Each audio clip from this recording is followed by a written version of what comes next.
kianja rasolonjatova ambatondrazaka tsy nisy asa vita akory ho fidèle razara pierre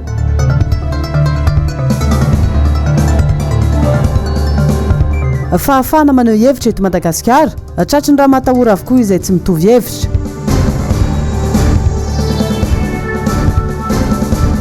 mpivarotra eny mahazo tsy maintsy miala tsy misy toerana ho solony anefa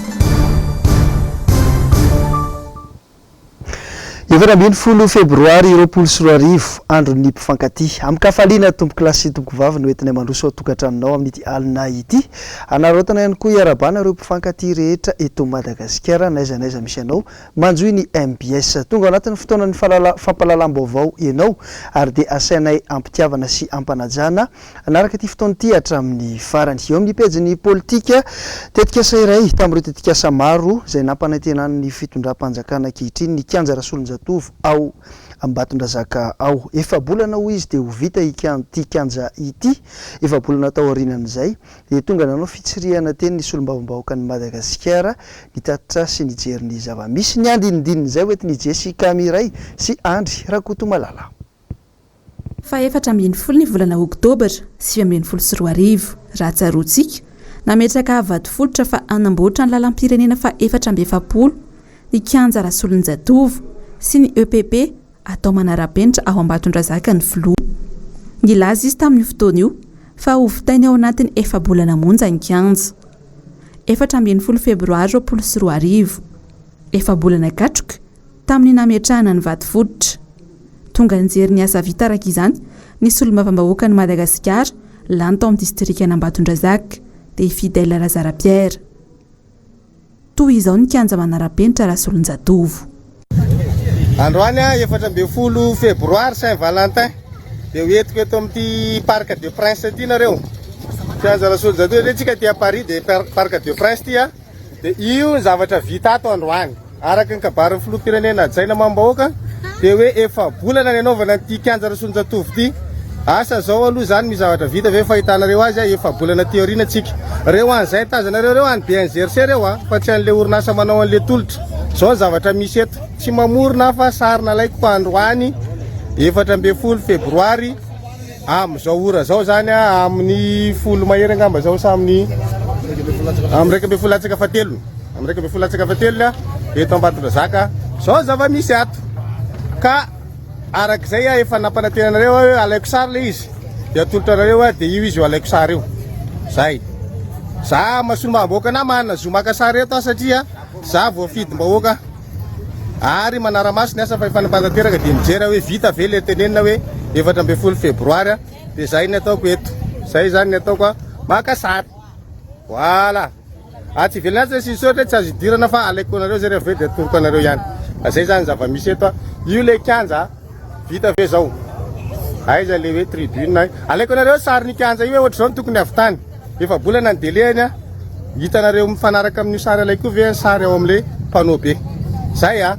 makasitraka antsika rehetra izy sady mavita ny tsy mandaingy tsy marina.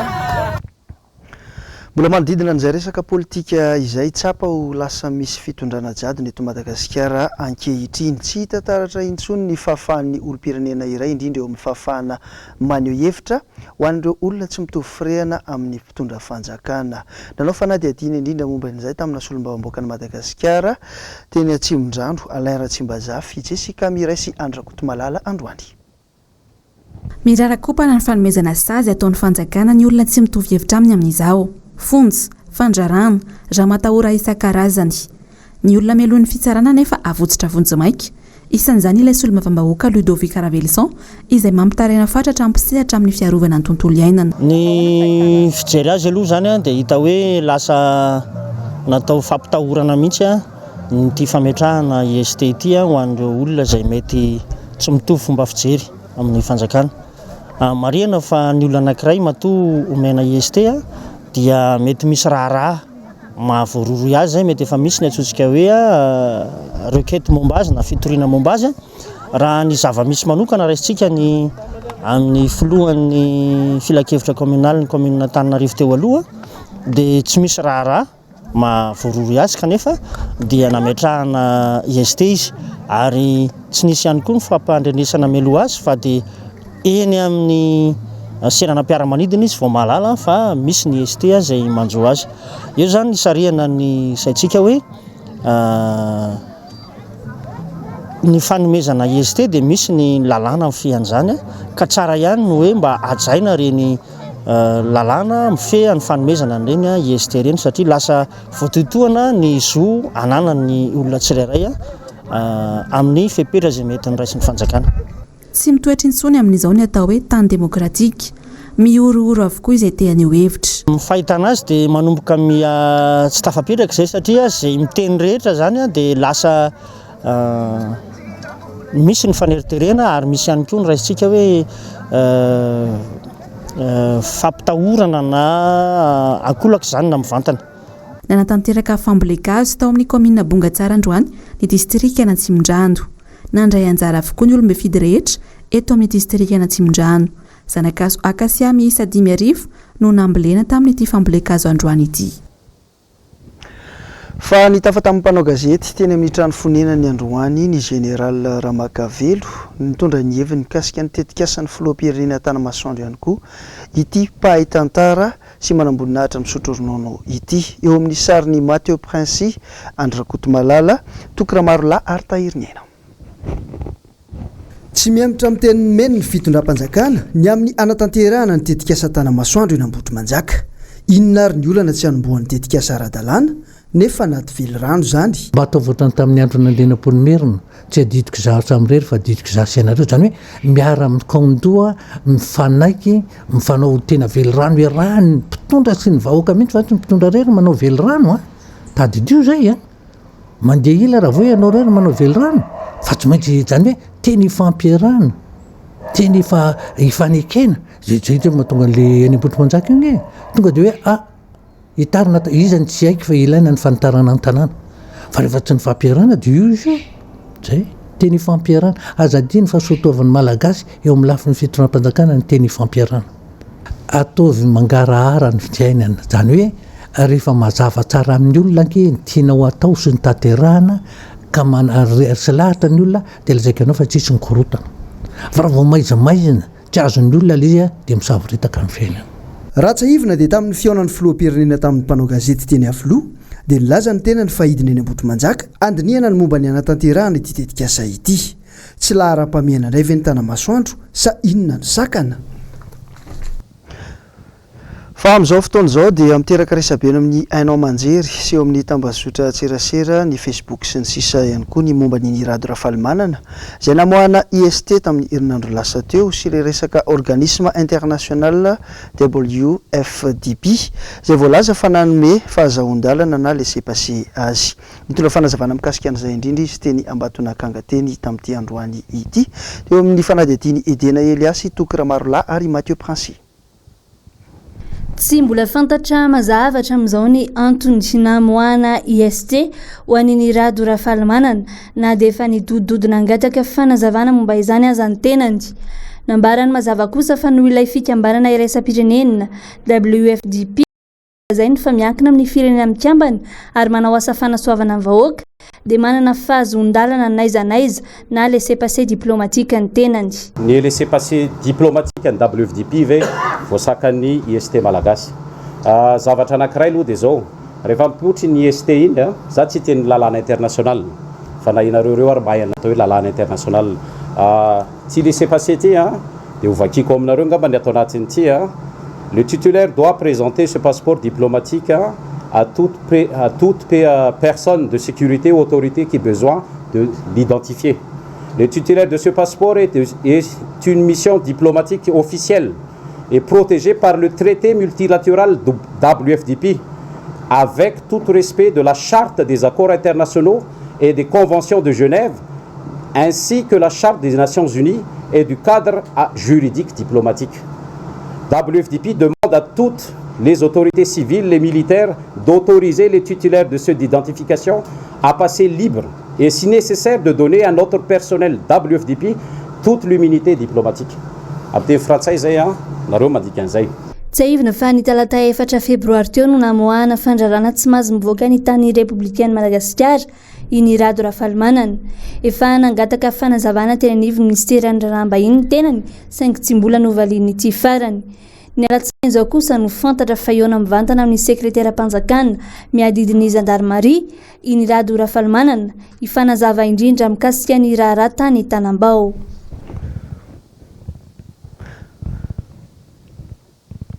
Eo amin'ny lafim-baovao ara-tsosialy kosa indray dia velotaraina ireo mpivarotra amoron-dalana teny mahazo fa dia ny asorina ankeriny tsy nisy fampilazana mialoha izy ireo. Tonga nanao fanadihadiana teny an-toerana ny mpanao gazetinay Ravrazafy Mahirina sy Mathieu Prince.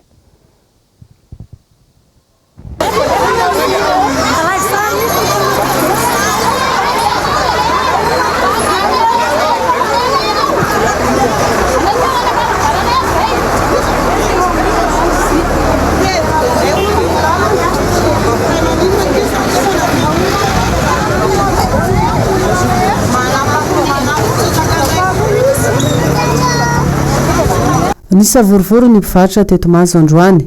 tonga tsy napozina ny mitandro filaminana na asobaiko avy any ambony anala azy ireo amin'ny toerany. Lazaindra rehefa bordela le mpivarotra nefa mampalahelo ane ny tsaramaso very nefa tombom-barotra kely ny alaina amin'io. Zay rehefa any anaty dalana mivarotra mbola asorina zay ny andana manao makorela zany ve dia mba hiety fa mba ame toerana le olona ohatrany nazahoany toerana ihany tokony amezany toerana nefa tsy hoe asorina le olona dia hoe avy eo ianao lasa efa mahazo toerana ao dia asorina mivarotra amoron-dalana nefa raha tsisy mivarotra amoron-dalana izy tsy lany zany dia mba aleo mba ifanaja mba mifanaja mba ny olona mpivarotra raha te hajaina zareo dia tokony hajaina koa le mpivarotra amoron-dalana dia mba dia efa makasisisiny le olona mbola asorina dia hoaiza re olona be da be ohatranay zao ny fatrano tsy voaloha hanina hoanina tsisy dia mba ny amezana anay mba sisitsisiny kely zay tsy makaty tsy mangataka hoe aty ampovoan'ny arabe zay fa mba sisitsisiny trottoir kely mba angatahanay nefa zay makaty amin'ny sisitsisiny kely ohatr' zao dia roa andro zareo makary amin'ny riarindry nefa zay ary amin'ny aria-mpivarokena zareo milaza fa mandopa tanty tsy hitanay mihitsy zay ale nefa zay olona mandofa trano mampianajanaka dia matinay zany le etaetanay mba ho atao tonga any ampitandro filamiany amin'ny filoham-pirenena sy be ny tanàna mitaraina any amin'ny be ny tanàna zay mba dia tavaolana zay nao ihany ny asesiny tsy mahita toerana ho anareo fa miala fotsiny trotro zao izy nareo dia nefa zay mpivarotra daholo ny akamaroanay andeha hitady asa nefa zay tsisy amin'ny asanay mihitsiny hipetraka fotsiny amin'izao ny tena olona mamelon-janaka mba aloha zay re mba hisisitsisika kely amin'ity sisiny ity mba mangataka kely fa zay tsy hangataka ty amin'ny arabe fa ty trottoir kely ity satria mba mbola misy andehanan'ny olona ihany avariariana ritsy inona dia izy zany tsisy solution fa tonga dia mialahy daholo mialahy tsy ilaina mivarotra eo fa tonga dia miala dia zay zany nandeha niakatra tany zany mba nitady solution hoe mitady tsena zany zay fa mba hivarotanay tsy nisy anefa zany fa lazainy hoe mbola dia dafa ozy nareo tany ka raha mahita tany nareo izy hivarotanareo dia afaka mivarotra nareo nefa tsisy tany dia avy eo moa zareo rehefa teoriana zany teoriana kely dia hoe mangalahy atsasaky ny trottoir na kely amin'ny trottoir dia mivarotanareo dia zay moa zany mivarotra dia avy avany ny gendarme dia daka tamin'reto le etan'reto tsisy resaka tsisy dinga dia avy ny tsiponina tsikelikely teo zany re etan'ireo dia simba ny sasatsasany moa zany efa nentina narina any ordure zenga tsy mahazo inony fa kely ny azonay ety atsena tsisy nininina hoe azo ray alina zay ety na azo 20 zay ety fa ny azonay ety 3 4 mba tombovarotra azonay ety fa tsisy be dia be velotaraina ny mpivarotra efa antonany maro izy ireo no nandovola ho an'ny commune ofa ny toerana hivarotana saingy tsy nahazo valiny izy ireo hatramin'izao afaritra hosolon'ny toerana hivarotana nefa no angatahany. Commune tompoko tokony mitady solution anay satria 30 taona 40 taona 20 taona mivarotanay tety nakavola taminay foana ny commune au moins zany tokony mba mitady solution le commune hoe mba mahita tany ray ara dia hitsofoanay zay indray nefa nataony mitady an'le tany ray ara nefa nandritran'izay 30 taona 20 taona 40 taona zay nangalany vola foana zay dia aiza zany ny vola nalainy tany aminay tsy mba nitadiavana na dia tany ray ara raha hivarotanay zay zany enany tena mba angatahako hoe rehefa nanao baiko ny lehibe an'ny gendarme analanay ety satria tsy mifampiresaka akory zareo tompona andraikitry ny tsena dia ny zavatra mba angatahanay dia hoe aloha aloha zay mba hivarobarotra kely ety alohan'ny analany anay zebra be ohatran'izao satria tsy hitanay zay ale mangataka ny commune izany mba hitady vahaolana ho anay na dia hoe tany ray ara raha no hitany ho anay isisifanay menakavy hivarotanay raha ny tômôbila no mijanona amoron-dalana tsy maninona fa raha mivarotra amoron-dalana ohaky ny entana zany ny mizava misy ety 30 taona mivarotra tete mahazo fa zao vao nisy an'izao. Fa nomboka amin'ny alatsinainy ho avy zao ka hatramin'ny zoma ny herinandro ny toetry ny andro izay karakarainy ireo fikambanana mpianatra mianatra momba ny toetry ny andro eo amin'ny sekoly ambony polyteknika eny Vontovorona eny. Nanao fanady adina mikasika an'izay indrindra i Ravy Razafy sy Mathieu Prince hatrany. Isan-taona nataony hetsika toy izao ahatongavan'ny rehetra saina fa miteraka voka-dratsy ho an'ny tontolo iainana sy ny manodidina ny fikorotana ny toetrandro. Anisan'ny rivo-doza izay miha mafiatrany vokatry ny fiovaovan'ny toetrandro izay tsy mahafokatra araka ny tokony ho izy mialany tamingana ihany koa ny biby satria miakely ny toeram-ponenany. Ratsinainy io dia izy ny famelabelaran-kevitra miompana manokana amin'ny resaka topoclimatolojia malagasy eo anivon'ny district dia ny fifandraisan'izay topoclimatolojia izay amin'ny resaka fampandrosoana ny hitondra izay famelabelaran-kevitra izay dia ny docteur Ravelo Mbs azafady Soarjona Samueline. Ny ariva indray amin'ny roa ora dia mbola misy ihany koa ny famelabelaran-kevitra arahana fifanankalozan-kevitra amin'ireo mpanatrika momba ny resaka fiovan'ny toetrandro, iresahana ny resaka fiovan'ny toetrandro dia mitanjona hatramin'izay zany dia hoe tonga ny rehetra zany momba ny resaka fiovan'ny toetrandro zavatra tokony ho ataony tsirairay avy hoentina miatrika an'izay fiovan'ny toetrandro izay sy hampatonga saina rehetra hoe tena misy ilay resaka fiovan'ny toetrandro. Fa amin'ity andro fanamariana ny fetin'ny mpifankatia ity dia nitondra fanazavana sy famaritana mikasika ny atao hoe Saint Valentin ny mpandinika fiarahamonina sy mpitondra fivavahana iray eo amin'ny rindra-tsary ny Tokiramarolay sy Tahiry ny aina mikasika an'izay. Fety sotomina tamina kolotsaina tandrefana ny andron'ny 7 Febroary na ny andron'ny mpifankatia. Efa taty amin'ny taonjato fa 120 vao niditra teto amintsika ny fetin'ny mpifankatia. Fa inona ny fototry ny fifankatiavana teo amin'ny Malagasy? Raha ny tena marina ny kolotsaina malagasy na mba toko hoe ny kolom-piarahamonina malagasy dia mingy amin'ny atao hoe fifanajana sy fampivezana. Tsy manaja nefa ianao tsy misy ny fanajana raha tsy misy ny fitiavana. Zany ny malagasy tena kolotsaina ny fitiavana mihitsy na kolom-piarahamonina fitiavana izay mahatonga an'ireny hoe fihavanan'ireny. Dikan'izany zany raha ny tena marina fitiavana ny nanaovan'Andriamanitra tika malagasy angasy tsy nataon'Andriamanitra. Fa efa ohatrany hoe ovan'le fijery vahiny manko le saitsika dia ohatrany hoe tsy mety amin'ny malagasy. Marina nge zany tsy efa amin'ny hoe fête des mères, fête des pères, fête des grands-mères dia marina ny zany milafin'izay fa raha tena raisina fotony dia tsy hitako mihitsy ny hoe tsy andraisatrika zany rehefa hoe andro ny fitiavana. Zay ny any ametrahako azy tsy andro ny mpifankatia, andro ny fitiavana. Anisan'ny fotoran'ny fanabeazana amin'ny fifankatiavan'olon-droa mpifankatia teo amin'ny Malagasy ihany koa ny sehatry ny finoana. Misy fototra iorenan'izany. Raha ny marina mantsy tsy hay ho azy mifankatia fa tena ianarana. Raha ny Baiboly milaza hoe tiavana namanao tahaka ny tenanao, tiavana Jehovandriamanitrao dia misy zavatra ianaranao zany atao amin'izay ahoana ny mahaizana mifankatia. Ka raha tanora ohatra ny resahana dia ahoana mahatonga an'ilay tanora mba hitia tokoa olona anankiray ary zany fitiavana zany dia iomanana ao anatin'ny fanambadiana mba tsy ho silafaka izy amin'ny resaka fahatandrana fa mba hizotra tsara amin'izany fahatandrana zany hiditra anatin'ny tontolon'ny fanambadiana. Dia tahaka zany koa ny mpivady ianarana ny mity lehilahy, ianareo lehilahy tiava amin'ny vadinareo, ianareo vehivavy manike amin'ny vadinareo, ianarana daholo zany. Inona ny dikan'izany? Ny mity zany riavana dia tena ianarana tokoa. Ka zany mahatonga ny teny hoe ny fiangonana dia manararoatra ity fety mifankatia ity mba hanolorana fitaizana eo anivon'ny fiangonana eo anivon'ny maha-kristianina mba hahatonga n'ilay na tanora na mpivady mba hisitraka tokoa ny fahasoavan'Andriamanitra aizany mity tokoa araka ny sitrapon'Andriamanitra.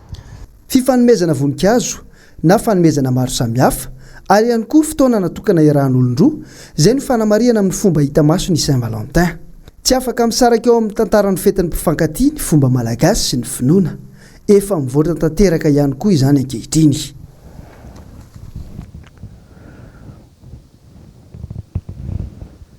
any amin'ny fiafarany zao vaovao zao dia mbola ho tanterina aminao eto ihany ny fankalazana ny fetin'ny mpifankatia izay malaza eran-tany fa eo amin'ny pejin'ny finoana dia feno 20 taona ny fiangonana amboasary kely fiadanana nisy ny tsangam-bato hanamariana izany izay hotokanana ny alakamisy ho avy zao tola fanazavana mikasika an'izay indrindra ny filohan'ny komity izany dia nisy ny tsangam-bato natao dia mifanorenana fiangonana dia io fiangonana na olona io antsoina hoe FJKM ialana na Vaovao fiadanana eny Ambondretrimo misy azy io ny fankalazana io dia mitanterahana ny alakamisy 20 Febroary ho avy zao manoko amin'ny sivy sasany dia ny sabotsy 20 Febroary ho avy zao ihany koa samy amin'ny sivy sasany samy ao ialana na daholo natao izany fankalazana izany atony nanaovana ny tsangam-bato io fiangonana dia satria ao amin'ilay rafitra FJKM misy le rafitra presbyteriana synodaly dia izany hoe misy sosikevitra entin'ny braon fiangonana dia tapahany mpihevitra raha zany dia tao mitapaka hoe tao amin'ny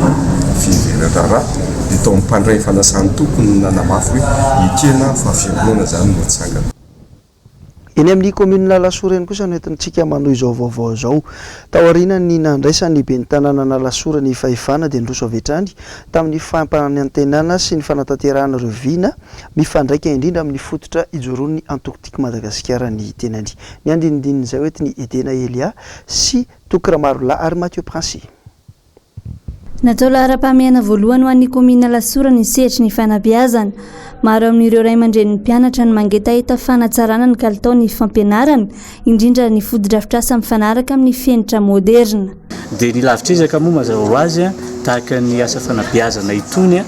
dia ny fanorenana ny lycée Lasora vaovao iarahana amin'ny mpiara-miombonantoka ary misy ihany koa rehefa kelikely amin'ity taona ity ny fanorenana ihany koa ny EPP Amboroy izay anomboka tsy ho ela satria ny mpiara-miombonantoka ihany koa amin'izany dia fahita fa eo ampijerevana ny terrain zany ny commune amin'izao fotoana izao nidina ifotony teny amin'ity komina ity ny mpiara-miombonantoka niaraka tamin'ny ben'ny tanàna Androany nijery manokana ny fanatsarana ny sekoly iray efa niorina 10 taona lasa zay tsy mifanaraka amin'ny filana misy ankehitriny intsony anefa io sekoly io ka isy ny fananganana fotodrafitrasa vaovao andraisana mpianatra hatramin'ny arivo isa fa any ivelany kosa indray dia mitoy ny fitokonana any Frantsa hita ho misy fiatraika ny vantana amin'ny fiainan'ny mponina izany indrindra fa ny fitokonana izay ataony ireo mpitsabo ny andinindin'izay avy hatrany mitoy ny fitokonana ao amin'ny hôpitaly mpanjakana ao Frantsa amin'izao fotoana izao nametra-pialana ny lehiben'ny hôpitaly manodidina ny arivo isa androany maraina tsy ahitana fivoarana hozy ny afatra izy ireo amin'ny fanjakana fohibe tsy voazaraka ny tokony ho izy ny zon'ny mpiasa ny karama etsy an-daniny kely de kely ny fitokonana izay tsy ahivina fefananomboka ny volana martsa 2024 malalaka ny toerana ho amin'ny tady asa noho izany manoloana ny zavamisy nilaza ny ministra ny fahasalamana frantsay any Espezine ny volana novambra teo fa ho ampiakarina ny karaman'ny mpiasa saingy mbola lavitra ny eritreretin'izy ireo izany ka nampitoy ny fitokonana hatramin'ny androany ankoatra ny mpitsabo anisan'ny tsy manaiky ny fepetra raisin'ny fanjakana frantsay ihany koa ny mpitsara izay nanao fietsika ny raisana nanipiny akanjo mampitsara azy ho fanehoana izay tsy fankasitrahany izay fa any Frantsa hatrany dia makasika ny fetin'ny mpifankatiana ny Saint-Valentin dia endrika hafa kely no netin'reto andiam-behivavy nankalazana izany tao amin'ny Pont des Arts na le atao hoe Pont des Amoureux ihany koa izay feno mpifankatia nanamariana izany androany andeha rahantsika avy hatrany Je ne t'aime pas à en mourir. Je ne t'aime pas à en mourir. Je ne t'aime pas à en mourir. Je ne t'aime pas.